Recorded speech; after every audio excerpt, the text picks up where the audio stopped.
पेड़ की गवाही की कहानी।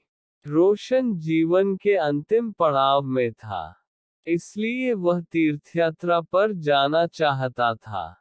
उसने अपने जीवन भर की कमाई एक जगह एकत्रित कर रखी थी।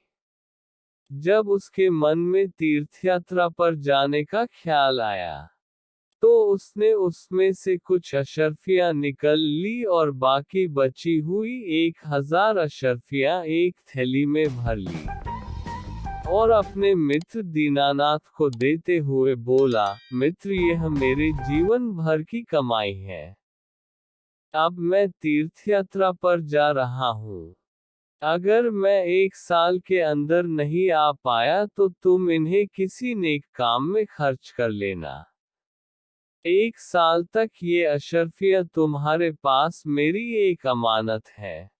अगर मैं आ जाऊंगा तो मैं आकर वापस ले लूंगा। दीनानाथ ने कहा, आप चिंता ना करें, मैं आपकी ये अमानत संभल कर रखूंगा। आप बिना चिंता किए आराम से तीर्थयात्रा पर चले जाए। दीनानाथ की बात पर यकीन कर रोशन चला गया। इतना सारा धन देखकर दीनानाथ का मन बदल गया और उसने उन सारी अशर्फियों को हजम करने की ठान ली। 1 वर्ष बाद जब रोशन तीर्थयात्रा से वापस आ गया और दीनानाथ के पास अपना धन लेने गया, तो दीनानाथ ने धन देना तो दूर, रोशन को पहचानने से भी इनकार कर दिया और उसे बेइज्जत करके घर से भगा दिया। बेचारा गरीब रोशन अपने दोस्त की इस हरकत पर यकीन ही नहीं कर पा रहा था। लेकिन रोशन ने भी हार नहीं मानी और अपना धन दीनानाथ से लेने के लिए उसने बादशाह अकबर के दरबार में न्याय के लिए गुहार लगाई। अब दीनानाथ को भी दरबार में बुलाया गया, लेकिन दीनानाथ अभी भी रोशन को पहचानने से इनकार कर रहा था।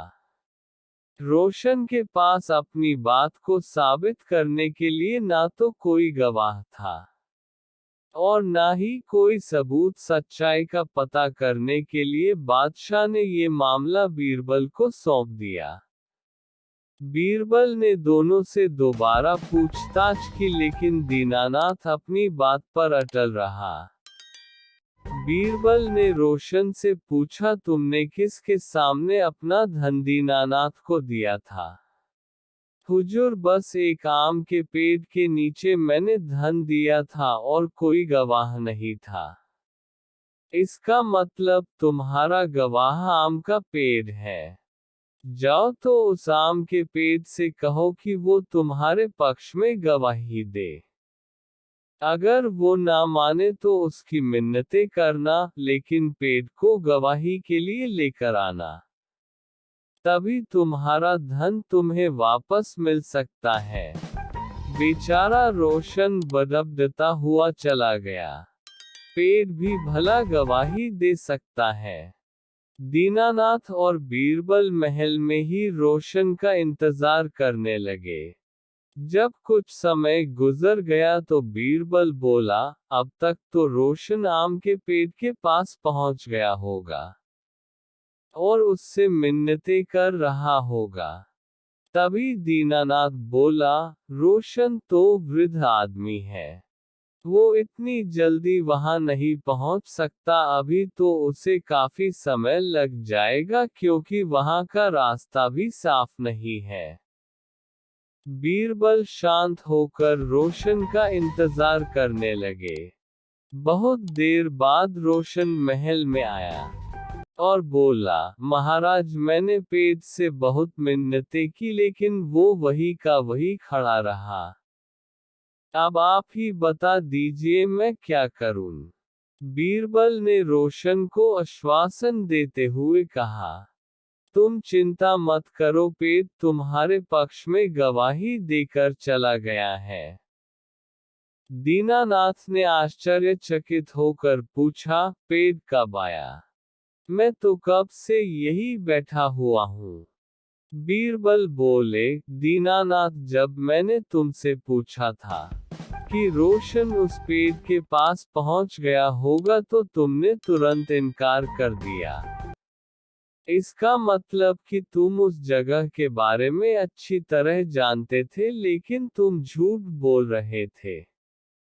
अब तुम सीधे सीधे अशरफियों के बारे में बताते हो या मैं अपने तरीके से पूछूं? बेचारे दीनानाथ ने डर के मारे सब कबूल कर लिया। उसने रोशन से माफी मांगकर उसका सारा धन वापस कर दिया।